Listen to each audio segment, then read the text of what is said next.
girls, boys, tall, big, small, doesn't matter. Cradle to grave, right? So they're selling the job, managing the job, collecting the job. They're doing the whole thing. It's not something that I can just hand you a game plan. You really have to know what is your... Maybe this is the phase that you're in. You're listening to the Roofing Success Podcast, a show created to inspire roofing contractors to achieve optimal success in their roofing businesses. I'm the host, Jim Aline, the co-author of the books Internet Marketing for Roofing Contractors and The Best Known Roofer. I'm also the co-founder of Roofer Marketers, the leading digital marketing agency for the roofing industry. On each episode, I sit down with industry leaders to talk about their processes, the lessons they've learned, and how to find success in roofing. Hey, welcome to another episode of the Roofing Success Podcast. Here with our guest, Lisa Cimaroli with Cornerstone Restoration. Been seeing you around at so many events over the years, Lisa. It's great to have you on. How did you get into roofing? Nobody wakes up one day and says, I think I want to be a roofer. I actually have a degree in textile design and development. It's a fashion degree. And I got in knocking doors in 2014 as a project manager to pay off some student loans and helped out a few homeowners. I was EPA certified. I ran into a project that had lead, and that project kind of launched my career and why I was so passionate about staying in this industry and doing the insurance side of it. The insurance company had denied the homeowner a full lead containment, and they had lost a set of twins during the process. And after about 6 months of a really hard fight, we overturned it, and they paid $250 in a deductible, and it was a $58,000 claim. And I'm still friends with that family today, and they now have 4 beautiful, healthy children. So in 2015 is when I ran into that. And instead of going back to my degree, I had paid off all my student loans, fell in love, and decided that this industry was something that was really important to me because I could change lives in a very different way. I worked for another company for quite some time. And in 2021, I was going to retire, and I had paid off all my loans and, finally got out of debt like a good adult does. And I had decided to open up my own roofing company because all of my kids, meaning my 72 adult-shaped children, had begged me to start a company. And I said, I have zero desire to own a roofing company. It's way different than leading or managing. And they said, we'll figure it out together. And so in 2001, we opened up our doors on April 1st. Now we have 10 locations across the United States and 73 project managers and then supporting staff. So it's been quite a road. Nobody ever thinks roofing is going to be the thing they do. It's not super sexy. Swamp butt is real in Florida. Not every day is going to be mapped out, but I wouldn't do anything else. I absolutely love what I do, and helping homeowners is one of the things that we're most connected with, for sure. So that makes me think of, though, in the way that you were kind of pushed into ownership from your people, that there's a level of leadership there when your team says, no, we need you to lead us. How do you think that came about in you, or like, where did that come from? So I came into this industry with a very different mindset. I had a very corporate mindset. I was in retail for many, many years as a district manager, and I would open, hire, and train new locations across the United States for a couple of different big companies. And in the corporate world, you were disposable and you were a number. And it was something that I absolutely detested from when I worked for other people. And I remember the very last year I worked in retail, we were the only district in the black. And they were so excited I was able to give my guys a 10 cents an hour raise. And I threw my arms in the air and I said, I can't do this anymore because my guys, and I literally took my entire raise and gave it to my people, and then I quit. and decided that I was never going back into an industry that would treat people less than what their worth is. And so I always say to people, the difference between what I do and what a lot of owners do is I run a human fostering and caring system that just happens to pay for all of it by doing roofing. And adding value to people every day is really important to me. It grows teams extremely organically. It allows us to work primarily on people's strengths versus on their weaknesses. And over time, their strengths will absolutely overcome whatever weakness they have. We also have a very team environment culture. So if you are bad at something, there's going to be someone else in the organization that can pick up the slack, and we teach people to hire to their weaknesses versus allowing their weaknesses to stop them. So when it came time to open up a company, my guys literally stood on a table, put their hands in the middle and said, "Oh, Captain, my captain, where you go, we go." And I threw my hands in the air and said, "I have no desire to do this." And for 4 days, they sent fruit baskets and flowers. And then finally, one of them sent their daughter to my front door that said, "You promised my daddy he'd always have a job and we'd always be a family." So here we are. We do it a little differently for sure. Culture for us is really important. We have an entire organization of junior roofers. We do a lot in the National Women in Roofing and the encouragement of equality and making sure that there's a platform for everyone here. And we celebrate people's differences. So I have a unique team. They're not all 23-year-old jocks from, the Midwest. They are 21 to 65 and girls, boys, tall, big, small, doesn't matter, different backgrounds, typically not even from the roofing industry.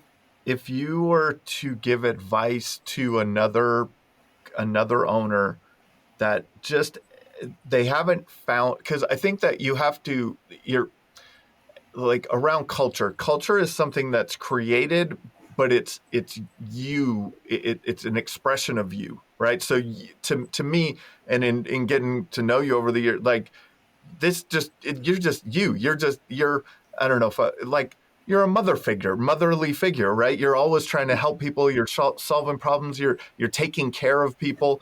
How does one develop that, express themselves through their culture? So that's definitely a leader shift. The culture that I came from was a very write you up and get rid of you, throw it at the wall, see what sticks, hire anybody that walks in the door. All those things are not going to give you the yield that you're looking for. For me, it is about creating a culture around adding value to people, which means your ROI and your humans are super important. You need to know what your guy's why is and tap into that. Not everyone is going to be your $1 million shipper. Not everyone is going to be your steady Eddie. And being able to build a culture around what they want and what they need as the first and foremost will allow you to keep them motivated in the ways that make them happy. We have things like we partner with Sales Rabbit and use Amplify, which is an excellent tool for getting your door knockers out there to, have a competition. And that has brought a ton to the organization's success. We also have done things like creating internal competitions between the guys, and it doesn't always have to be money and it doesn't always have to be expensive. So stop trying to buy your way into your guys' culture. Find out what makes them tick. And if family time is it, we build gingerbread houses every Christmas in every office. We have Nerf gun fight wars. It's a really small investment. We rented out a church hall and had a really great Nerf gun war. It's about doing floats on Jenny Springs. It's about, taking your guys on vacation every year, and what do you use your extra finances for? And I know that, Jim, you and I have talked about this several times. I might be the only human on this planet that doesn't have a true marketing budget the same way most people do. And it's because I spend more time internally marketing with my guys, and it allows my guys to then externally market for themselves. Yeah. There's a statistic that it's I think it was something like 85% of people said that they wouldn't take a job for a 10% pay raise if they had a friend at the company that they worked at. So it sounds like you're not just, it's like you're really learning about them on an individual basis, but you're creating a tribe, right? You're creating relationships with each other. When you're having Nerf gun wars and you're making gingerbread houses together, when you're doing these things, you're bonding. What are some things that have happened over these 10 locations, like friendships that have been made? Like, how has the culture gone beyond you?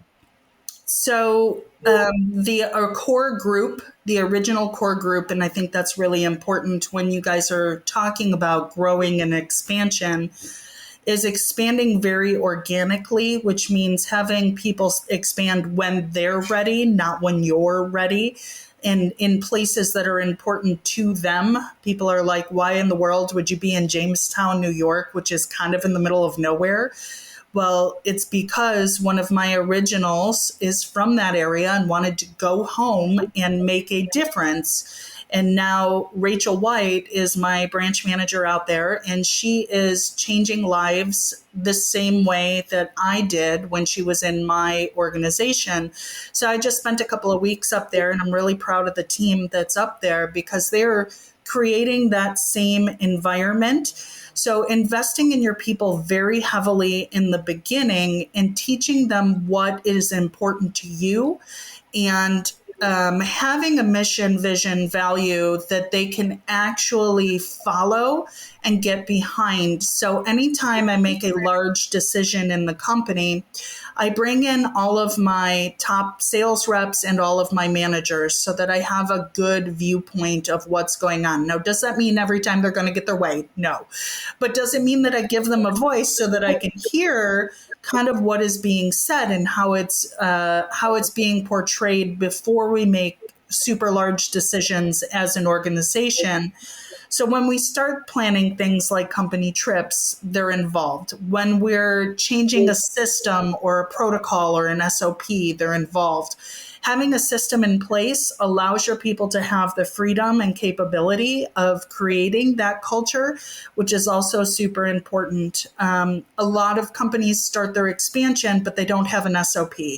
So if you're just taking a guy and you're sending him out into the middle of the woods and you're like, here's your survival kit, now go, which I came from a storming culture. I'm very familiar with that. Here is your laptop, a folding table, and a desk, and a building with 4 walls. But don't worry, the toilet's in the same room that you're working in, basically. So, I came from a culture like that. It wasn't unusual in the storming community for people to start offices that way, and that's okay. But you're probably not going to build quite the same way as being able to set up with a game plan in place. And that game plan is definitely going to look different for every single person. I do a lot of coaching with other companies for free to help them kind of see that vision and what their game plan looks for expansion, because a lot of people ask me about that. And it's not something that I can just hand you a game plan. You really have to know what's your motto? Like, where is your culture come from? And for us, our company motto is Libdify, which means leave it better than you found it. And that's something that the kids came up with. It wasn't me. I just, I'm the facilitator of it all. That's That's very real.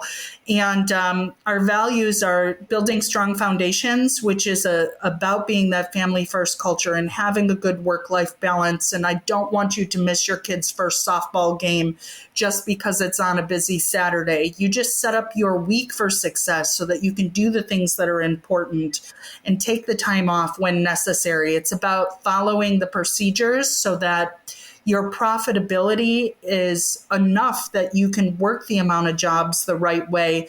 We are 100% commission. There is no base. And my people would follow me off a cliff if I asked them to. So people are like, well, it's just because you pay them really well. And the answer is yes, I pay them really well, which is also important in this industry, that you have a clear outline as to what you're paying your people and that you are putting it in writing and that you are always standing behind what you're doing and what you're saying. Culture doesn't just happen. Culture happens when you have integrity with your guys and you allow them to screw up. And that's also something that's really special to what we do is I want you to fail. Fail fast, fail often. Just tell me about it so I can help you fix it. This is construction. It's messy. We can fix anything.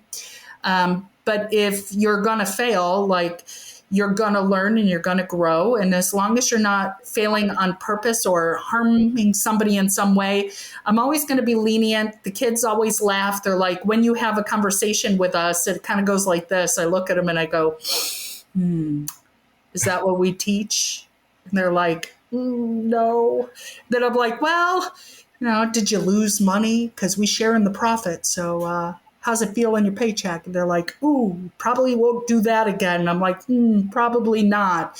So let's go through where you screwed up so that we don't have that issue. And it's really kind of funny because when somebody messes up, they literally go to my teams and they say, oh, I didn't do what Mama taught, because they all call me Mama Lisa. And this was the result. So I don't even have to be the one that goes around giving them. The culture is bred within, and they truly are being the emulation and the voice, so that when I'm not there, choosing the right leaders is really important. And for me, that means not hiring from the outside, but cultivating from the inside. They can't learn who you are and what you want if they don't actually spend time in your organization.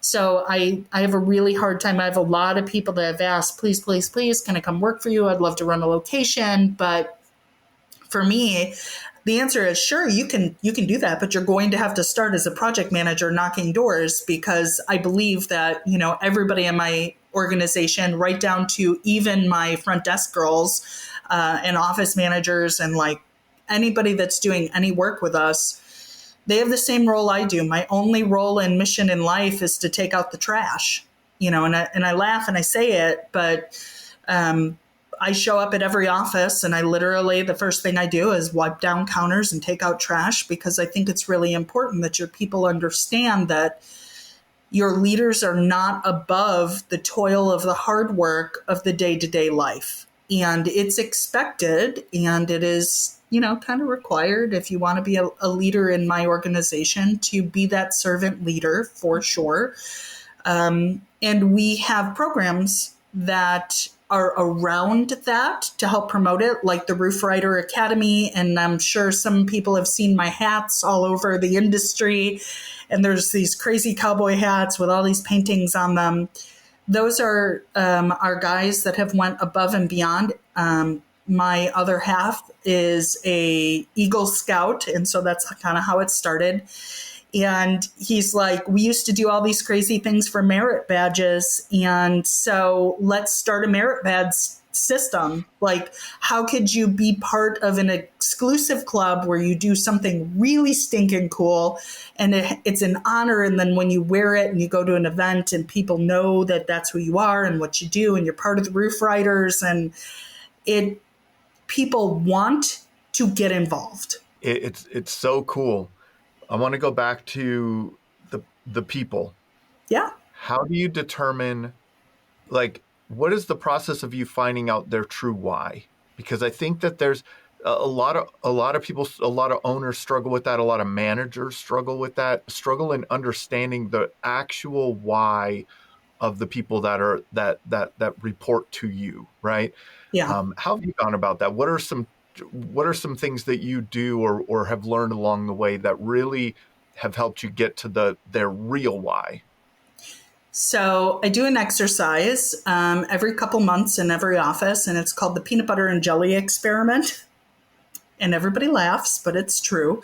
And I go out and I buy all of the peanut butter and jelly that you can think, like fancy jelly to like the really garbagey squeeze bottle grape, to all of the fancy peanut butters, all the way like the organic specialty nut, blah, blah, blah, all the way down to the Jiffy Creamy, and a bunch of bread, and I stick it all out on the table and I have everybody make a peanut butter and jelly sandwich. And if you've been to a couple conventions that I've been at, I've done this at several conventions in the after hours with owners, because they also ask that. They're like, how do you know these guys? Why? Well, the first thing that I want to do is I want to find out what you wanted to be when you grew up.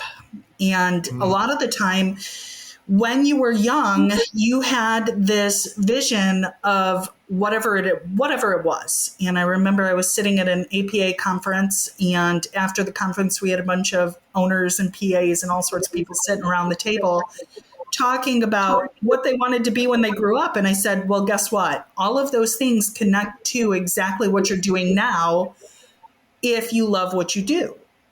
And so finding out their why comes with digging into what brought them joy as a child. Was it being in front of other people? Was it connecting with the other kids on the schoolyard? Was it working diligently on some science experiment? Being conscious of whichever that is and celebrating it, so that people start becoming comfortable and vulnerable. Vulnerability doesn't happen in a super, and I want to say this very loosely, male-dominated society. And it's not even that. It's just when you get super, super masculine, people feel weird about talking about their feelings and all those. So some of my male branch managers, because I have both women and men, it took them a little bit longer, especially if they come from a football face rattle, get up on you, why aren't you doing it culture. For them, they had to take it back a little and say, that will only get you so far.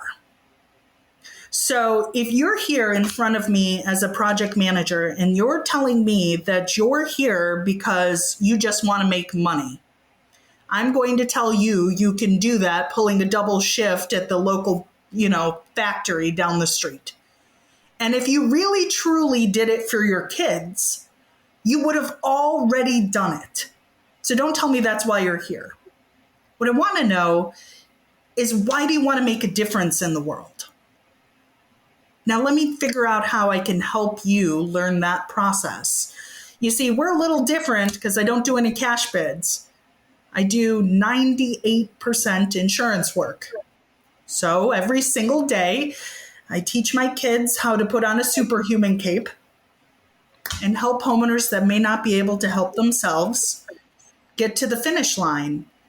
It's about knowing your code, understanding the laws, understanding what their Bill of Rights are in their area, what we can talk about, what we can't talk about. It's about advising people in other parts of this industry to bring back knowledge to my team and have them fully educated on every part of it. I also don't have sales reps. I have project managers. They work cradle to grave, meaning they sell, build, and collect the job.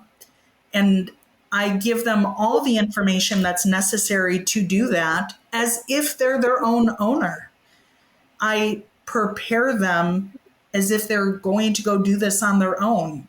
And as an owner, a lot of people are very afraid of that. I've sat in many circles where they're like, why would you give them the whole rule book? And I said, well, I give it away to lots of people. Doesn't mean they're going to follow it. So if my guys in my organization still screw up, I don't care who I tell, because guess what? If it's no longer me against you as a roofer, and it's more me and you against a much bigger beast, which is the insurance carrier that isn't doing what they're supposed to, a lot of the time, sometimes on purpose, sometimes just out of ignorance or uneducation. But if I can help you through the process, Mr. Roofer that works on the other side of my city, and I can share my macros with you, and I can share how I'm getting things bought, what I'm getting bought, why I'm getting it bought, and you're doing the same thing too. And I have an entire army of humans behind me that are also doing the same thing, because people think we're crazy. They're like, I seen another door knocker today in my neighborhood, because we don't buy leads. We only do door knocking. We do 100% through free inspections. And they're like, and I told him he could come and hang out with us at a meeting. And they're like, you're kidding, right? And I'm like, no, not at all. Why is it doesn't have to be that way? There's more work. Sun shines on us all. There's more work than I can actually do, no matter what city I'm in. And if we can make more partnerships and more friendships, the only thing I ask, I'm more than happy to share. Just don't poach my jobs if I'm showing you how to do the thing. I think that's pretty fair. But more than anything, it's giving the guys that freedom to go, and they never do. Matter of fact, They're like, why would I take on all that liability when I could just stay here and make 50% of the profit? Kind of a win-win. It's kind of a win-win. And so that brings me back. I wanted to talk about investing in your people, and you've spoken to it a lot already, but one of the things was they're cradle to grave, right? So they're selling the job, managing the job, collecting the job. They're doing the whole thing. That's a lot of knowledge, right? Like that's a lot of skill sets. You have 73 of these people with this wide skill set, not a narrow skill set. I know a lot of owners that have done, and not that there's one right way. I think that there's a lot of right ways to do it, right? But like if you separate a sales rep from the production, that they can really get good at that piece of it, right? And then the production team can get really good at this. And then, right, how do you get, how do you train them to for the whole thing? So I should probably talk about why I chose cradle to grave, so that it'll make sense in a second. So in my world, the company I worked for prior, they were cradle to grave, and they switched into sell, build, collect. And what I found was sales was ketchup on a white stick to a woman in white gloves, like whatever it takes, just sign this contract on the dotted line. I get paid for this. Awesome. I make all these promises, and this guy is doing the thing, right? And then, which is great if you're selling retail, maybe, but we're doing insurance work. So we never want somebody to sign a deal that isn't something I can get 100% to the finish line. If I'm signing it and I'm working with you, Mr. Homeowner, I'm only working with you because you do have instant and accidental direct physical loss. That is something your insurance carrier should be covering you, period, end of story. So taking that salesperson and allowing them to just run willy-nilly and sign a bunch of deals means that you're going to lose about 50% of them before they ever hit production. Where if I'm holding you accountable to get that to production, you're not going to sign trash. That's a good start. The other thing that you're not going to do is you're never going to overpromise and then underdeliver, because you're the one that's got to be there for the build. Because what I found was the production guy, God love them, they're fantastic, but they're very structured, analytical humans that all they do is put the horse blinders on, and they're building that job as fast as humanly possible, as quick and as effectively and efficiently, but maybe not quite to what was promised. So now you got the third guy that in the insurance world, they have to figure out how to supplement while they're not ever on the job. So how are you going to send in pictures if you weren't the one there, or explain it? So how are you getting things paid for properly? So you're just taking whatever the insurance is saying they're going to give you, and now somebody's got to pick up a check from the homeowner who's pissed off because somebody made a promise that they didn't keep, and now there's a check and everybody's confused and it makes a nightmare. So God bless you if you figured out how to make all that work. But for me, it meant a really terrible experience for the homeowner and a really terrible experience for the project manager. So when we bring people on, we literally put them with a trainer. And for us, it's really important. The way that we do it is we incentivize the trainer by paying them the same way that we pay the project manager. So everybody's had a trainer in their life that showed you almost everything, except for the one thing that was going to make you better than them. Well, in this culture, we want you to show them everything, hold their hand and teach them through it, because you can't learn this in a classroom. This is a on-the-job training. Day one, you are out in the field knocking with your trainer, setting up your own appointments, doing inspections, second, third day in. And then we also have an entire training program that's built in. So we have a 30-day intensive training program and a 13-page flow chart with all of the things in it. We also have a couple of different training manuals and videos. I do training for my new hires 4 times a week. And then we do 2 all-team meetings. One on Wednesday, it's all tech training only. So it's getting you familiar with how it's built, or meeting with one of our suppliers or our vendors, or an outside influencer that's really good at getting stuff bought by the insurance, or our lawyers, or a PA, or whatever, that helps you do all of the things that are required by your job on your Wednesdays. And then Saturdays is reserved for really truly working on people getting their brain right so that they can get in the field. When they set up their first couple of deals, that trainer will walk them through every step of it. And it's like having training wheels on a bicycle. So you have training wheels.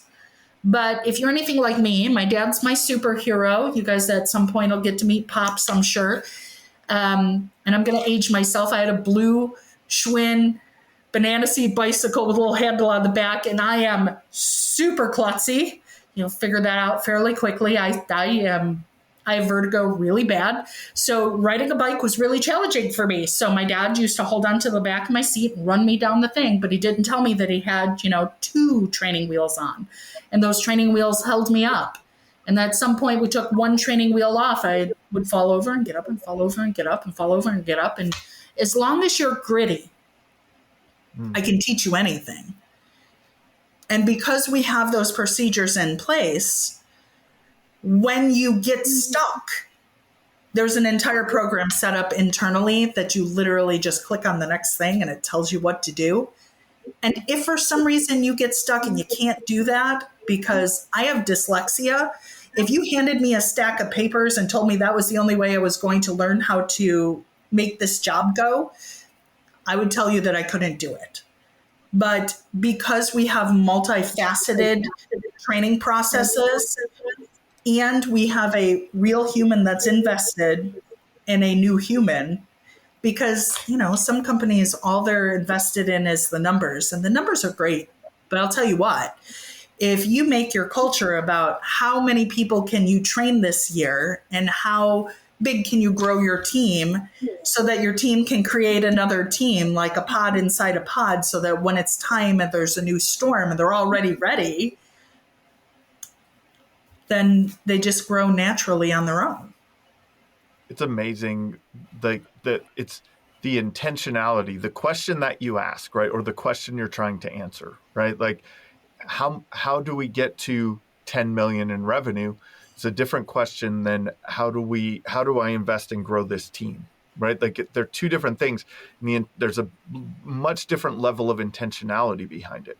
As you're bringing someone through the process, though, not everyone is going to make it. When when do you have the harder conversation that this might not be for you, or when do you make those decisions?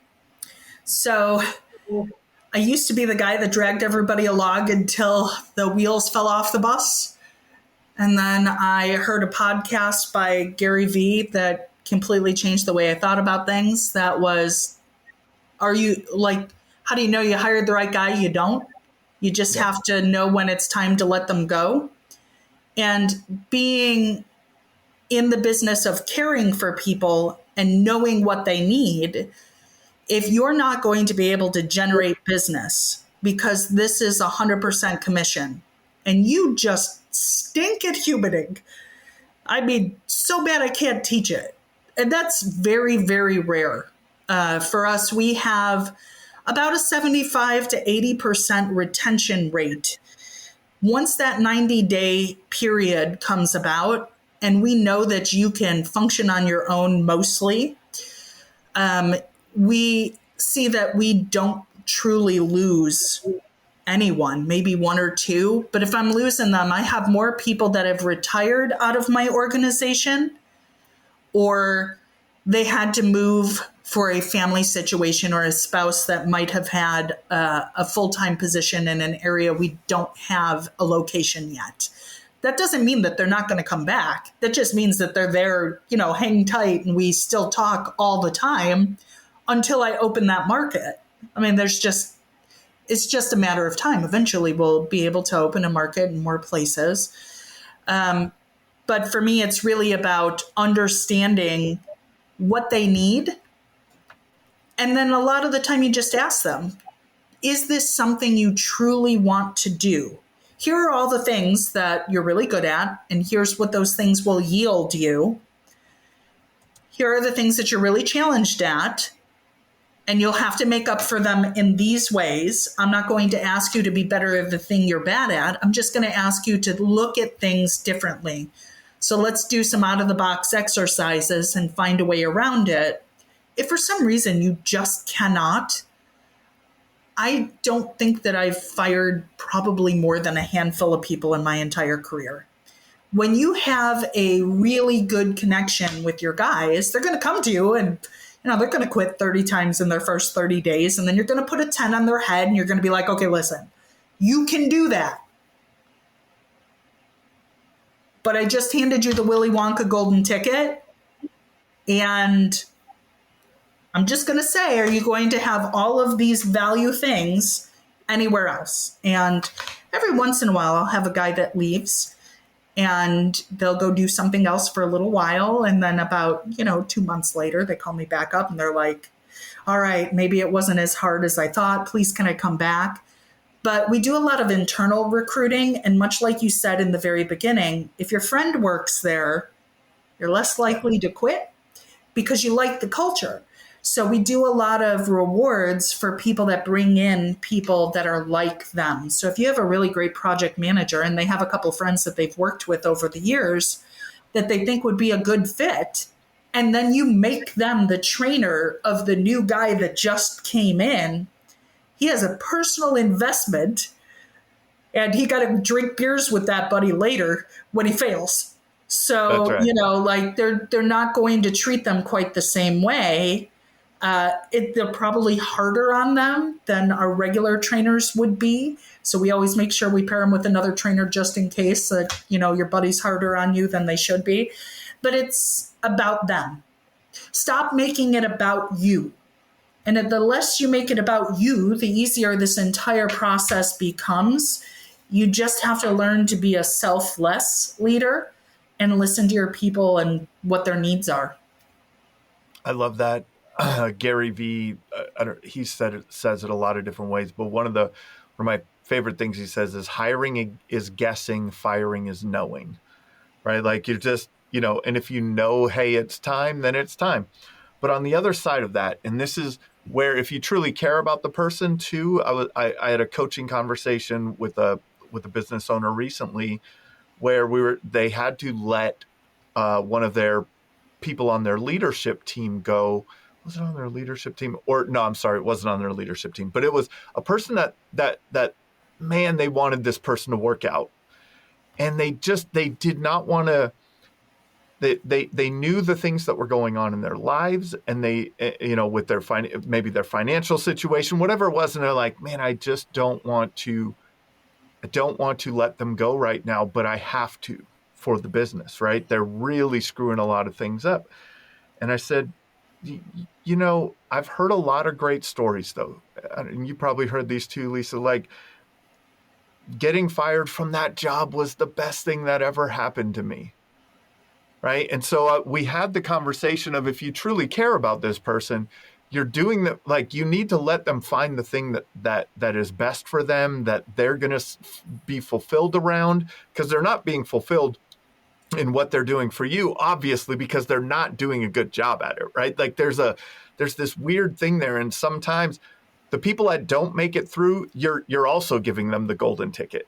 Like, go find what is better for you. And I think that we forget that sometimes. But a lot of companies, like you had mentioned, like your old company and the corporate companies that you work for, we're used to being a number and just, like it's all about the numbers, and but if you are truly being a good person and care about the people, it's going to be a different situation, right? Like that. And sometimes they're really good at their job, Yeah. but they are really unhappy.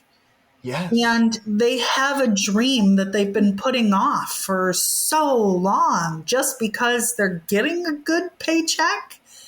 So sometimes it's just encouraging them to be brave enough to take that leap of faith. And if they watch you continuously make good choices that may be challenging choices, but is allowing you to live in your authenticity, then it also allows them to live in that authenticity. That's also part of this culture too, is if you want to show up with blue hair, it's going to make it harder on you in the field. But if that's what makes you happy in your heart, saying there's going to be a homeowner out there that just thinks you are the coolest thing since sliced bread. And I, as an owner, say, great, awesome. I'm super progressive about those things. And that is something that I've been known for too, that a lot of people in the industry has truly scrutinized and said, oh, you live your life in the open. Aren't you afraid of what people would think? And, you dress pretty crazy, and you have all this fashion stuff all over your internet. And I'm like, yeah, great. Listen, I'm not for everybody. I'm not everybody's cup of tea, as one would say, or, bottle of whiskey, take your pick. But I'm truly going to always give you exactly who I am. And some people that'll be great for, and some people it won't. On a scale of 1 to 10, I'm a whole 11 for sure. My guys know that coming in, and I don't hide it. And that enthusiasm can be contagious, and it allows them to have that same enthusiasm about whatever it is that's important to them. You have a team of door-to-door salespeople.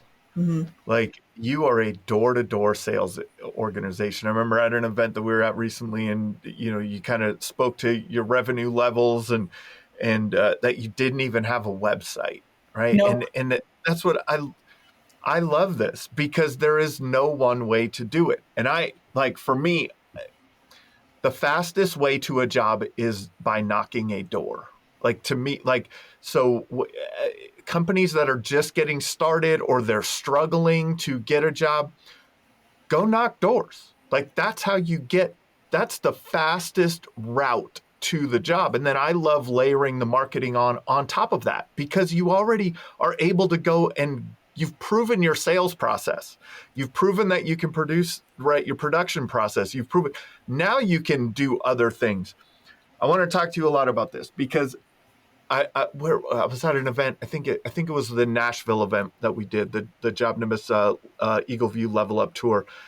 There was someone in the audience that was talking about door to door, and they had mentioned, well, but everyone rushes to the neighborhood, and there's so much competition, and One of the questions that I didn't get to ask, but I wanted to ask was, well, how many times do you visit the neighborhood?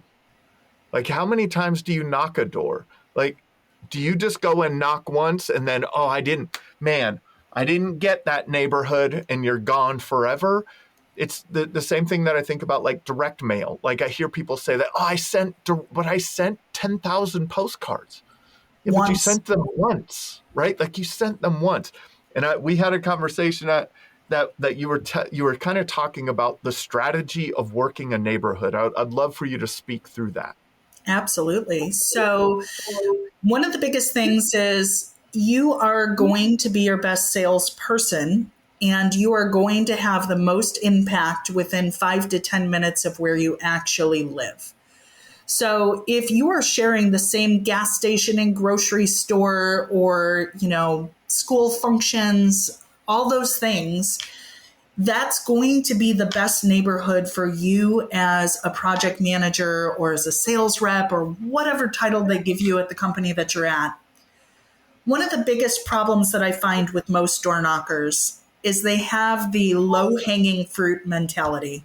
They sweep through a neighborhood once, they take whoever's like the most needy human out there. I say this, if you stink at door knocking, okay, and all you say is roof inspection, you want one? I promise you, at so many doors, some human somewhere is going to go, oh my God, my roof's been leaking. I really needed you. You can literally kick their dog and tell them their daughter's ugly, and they're still going to say yes, okay? Because there's somebody out there that just needs you more than you knew. But that's not making you a local name in the neighborhoods that you're in.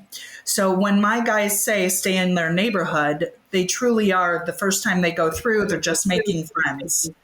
They're offering free inspections. The second time they're going through, if somebody told them no, they literally are stopping by and saying, hey, so here's the update in the neighborhood. Third time they're stopping through, oh, by the way, now I've got this one paid for, and this one's being built, and this one's in the process. We call it the roofing good news. Everybody laughs about it, but it truly is. Like, you're just sharing some of the good news. Stop being the high pressure guy. Nobody cares what you're selling until they know how much you care about them. Right? I think that's probably one of the biggest things I learned many, many years ago is in retail, everybody comes in and the first thing they say is, I'm just looking. Well, you didn't actually pre-qualify them for what are they just looking for. Otherwise, they wouldn't have walked through the door. But when you're approaching somebody's house, you have to understand why you're there. And I might be the only roofer that gets off your roof and says, hey, you're not ready yet. I'm not selling you anything. I'm just offering a free service that hopefully I can help you with preventative measures or with a replacement. And if I can't, awesome. We're going to be friends. And I'm going to stick a sign in your yard. Even though I'm not building your roof, great, congratulations. I know somebody's going to be mad at me for telling all the secrets, but it's not really a secret. Nobody's going to do it anyway. If I can't get my guys to do it, I can't get your guys to do it either. So if that person doesn't have damage, hey, walk me to your neighbor. This isn't hard. This is just about finding and being a good human and staying consistently wherever you're at. Why? Because I'm just going to outwork all the other roofers that went through the neighborhood and said, oh, that one's dry. Nobody's got any work. Well, of course they don't. You knocked on 100 doors, you talked to 2 people. What about the 98, right? And part of the way that we train our people, if that homeowner has multiple roofers coming to look at their roof, awesome. Please see them all. Let me be last. And they're like, what? And I'm like, nope, let us be last. So that we can educate you on whatever has been missed. And I truly stand behind that. Every one of my guys is so much education, not just in the roofing portion, but we have code nights where we put on a big bonfire, we hand out code, we sit around, we toast marshmallows, drink beer, and argue about why we built it the way we build it. Test it out. See if you can do it too. the culture becomes what you're asking it to be. So now these homeowners, if I'm sitting there having a conversation with an adjuster and I'm talking about ordinance and law and why it's so important that I can't put them in a 3-tab because it's illegal in the area that they're in, and that they shouldn't settle for anything less because this is what the ATC hazards report states is their minimum wind speed requirement. It's no longer a guessing game. And that human tells another human, and that human tells another human. And the next thing you know, there's nobody else in the neighborhood because, well, signs or not, anybody knock my door and try and sell them. And they're going to tell you, oh, well, I was already educated on this process. I'm good to go. And I think that that's part of it too, is you have to be brave enough to educate your people in all aspects of the business so that they're not losing business to other companies. I tell my guys very, very, very specifically, if there's a sign in the yard, please don't knock it. I know that sounds crazy to a roofer. If you're listening out there and you're sharing a neighborhood with me, I don't need your business. It's okay. Please keep your business and I'll keep my business and we could be friends. And if you don't want to be friends, totally okay. But it's about making sure that, everybody's getting taken care of. And if you're just re-knocking somebody that's already being taken care of, you're missing all those other humans that really needed your help. Yeah. And you see it, I work a lot with Adam Bensman. He talks about the phases of the storm, right? In that initial phase, everyone converges on the neighborhood, but then there's future phases that you have to educate them about. Hey, maybe this is the phase that you're in. Can we help you in this? This is how we might be able to help you in this phase or educate you in this phase. It doesn't just end in the first 7 days, like 3 days from storm, right? Like the process goes on. How many times does someone get denied and you have a conversation with them and get them approved? Or what can you do to help them if you have that helpful mentality? You're not going to do that in the first 2 days of the storm. You don't know if they're denied yet, right? How can you help that person? So there's so many ways to educate them. I think you told me that your teams worked the storm for like a year. They worked those neighborhoods for like a year. Is that something like that? Sometimes more than. I have one guy that's worked in the same neighborhood consistently for 4.5 years and has done over $1 million every year in that neighborhood because there's storms all the time. It's not just a hurricane. A microburst will do just as much damage on a roof that's 15 years old in Florida and baked crispy. We actually do more work after all of those initial roofers have come in, made a mess, and got a bunch of stuff denied, and homeowners were just stuck. A lot of roofers are really good at putting on a roof, and that's awesome. But what they're not good at is the insurance side of it, which is what we specialize in. So come make a mess. And when you can't get it bought, then, I have a whole lot of work to do and clean up mess.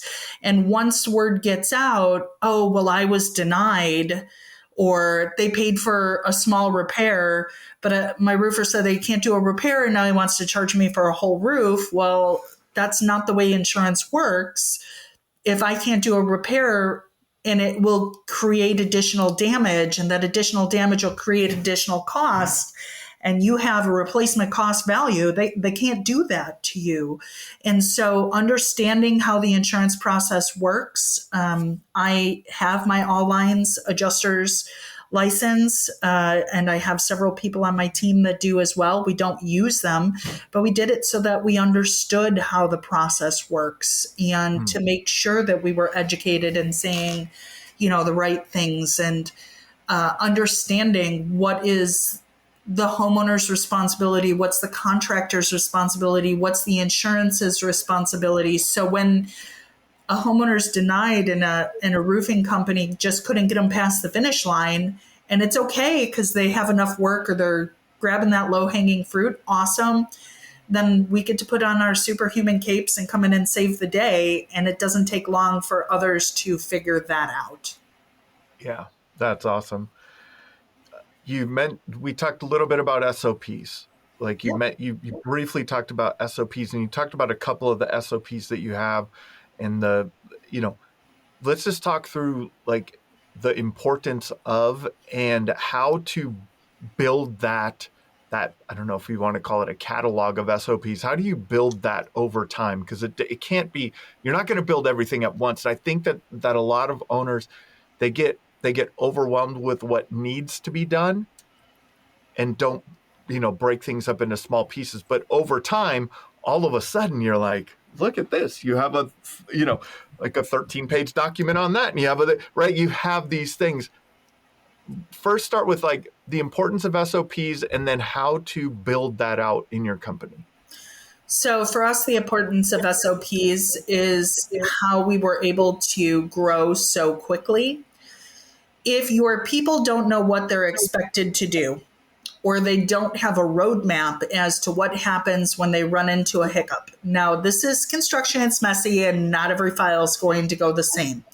The build process is probably the hardest thing to write an SOP for, other than just saying, here's the installation manual, be on builds and learn how.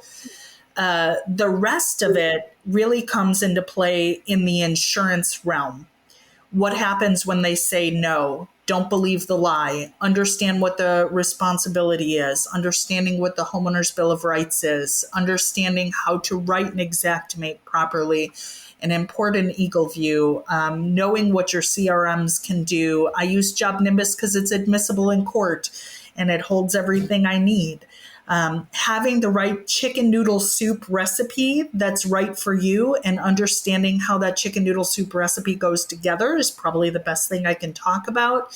We found ours, and ours is set up as a tech stack that has allowed us to get things approved in a way that a lot of companies get stuck. So what I did was, remember I said I focus only on my people's strengths. I happen to have an amazing other half who is super autistic. He's fantastically Asperger's and came with this amazing skill set. And for 2 years, he literally followed me around the country, writing down everything I talked. So every single one of my meetings, all the things, notes. And then he started putting together, he said, well, we would like to have a life at some point, and we never, you never turn your phone off, which I still don't turn my phone off because I love my guys, and if I can help, I'm going to help. But I don't have to answer the easy questions anymore. Now they're really challenging, or they're, more coaching, leading, guiding personal questions, or how to be better leader questions, but it's not the day-to-day. Right? So the minute you can take all that day-to-day off your plate as an owner and don't be the one to write them. Find someone that can follow you and take notes on what you're doing, A, so that you can be a better you, and B, because if you're writing it yourself, you're putting only your value in it. But if you find other people in your organization and you say, hey, you're really good at writing an exactimate. Can you teach a lesson on that? We're going to video record it, and then we're going to go through and we're going to write some notes on it, see how it goes. Then we're going to test it, see if people can follow those notes. Okay, now it's good, or we need to adjust here, and now we have an SOP written, job done. And I'm not the one writing them. I'm going to tell you, nobody wants to hear me jabberjaw on for the rest of their life. It's miserable. And they've had enough of every Lisa Saturday morning motivational meeting where they've heard every John Maxwell speech known to man and, whichever flavor of the day. But I want them to be a part of that growth. So allowing your people to help build your SOPs, especially if they're good at it, will allow them to feel ownership over that, and they'll want to train it. And then you put them in the position to train it and videotape them and send them around the country or in your office or whatever. The other secret sauce that I use a lot is if I have somebody that is strictly against one of my SOPs openly, I challenge them. And I'm like, great, you don't like it? Prove to me why it's wrong, number one. Number two is write me a better one. And I have found by giving people, I hire really autonomous people. They're not going to do what I ask 90% of the time just because I said it was the thing that's going to get them to the finish line fastest. They have to fail at it 10 times before they come back and they're like, oh, by the way, yeah, I did it your way and it worked. So I want them to bring me new things that says, I found a new way, or I was studying the industry, or I went to a convention and I brought this thing back and I want you to try it. And you have to be brave enough as a leader to say, I know enough that I know nothing, and let your people help be part of that growth process and allow them to help you write SOPs, because you're not going to do it overnight. And we have over 180 different available SOPs that are every section of this job, right down to how do you make a mortgage call?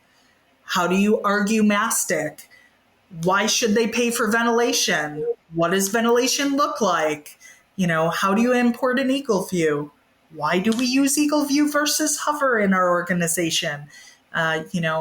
What's the composition of a shingle? I love when my shingle reps come out, and I've been an ICO exclusive since 2016. And then when I opened my own company, I also was ICO exclusive. And I love going to new markets, and I meet the vendors for the first time in the new market. And my vendor had already called them and gave them a warning. And my poor Andrew Lill, who I love up in New York, and I met him for the first time. He's like, oh my God, they warned me. And we went to our first demonstration, and I'm talking about how the shingle composition's made and what the different fiberglass matting and how all of this. He's like, I don't even want to know. I said, it wasn't me. I have a guy on my team that thinks it's super sexy to know how shingles are built. And so he wrote an entire SOP and trained everybody on it. And I just got to regurgitate it, made me look cool. I don't know. Thanks to my humans that, they share their knowledge freely. It makes them feel awesome, and it moves the needle for everybody. Together we go further. Just lean in. And when things get really hard as a leader, which they do, especially in growth, I'm going to tell you the growth in the last 3 years, from 0 to 10 in 3 years. We turned 3 years old April 1st. Okay. And we are on pace for well over 15 million in our third year. It's a lot. It's a lot to take in. It's a lot to try new things. It's a lot to be in new markets. It's a lot to have explosive growth. It's a great thing. It's a great problem to have. I like it. But at the same time, work-life balance is important, right? So I had to lean in. And when I felt a way about something, I went to my team and I said, hey, you guys, I need help. These are the things I need help with. I've been really fortunate. I have an amazing mentor in the industry and business partner. And he is the guy that I started working for years ago when I started door knocking, and he was amazing in the industry. I was fortunate enough for him to become my business partner. And I learned so much from him and how to get out of my own head from being the write you up and fire you manager to being someone who understands ROI and human and compassion. It's all a nod to Jeremy Couch for being one of the best in the industry at people cultivation and adding in my portion, which is really, truly bringing that structure. That's awesome. What do you think the greatest insight is that you could share with our audience that's helped you find success in your roofing business? Knowing that you can't do this alone, and you shouldn't. I have an amazing network of partners in the industry that have been my backbone and my support.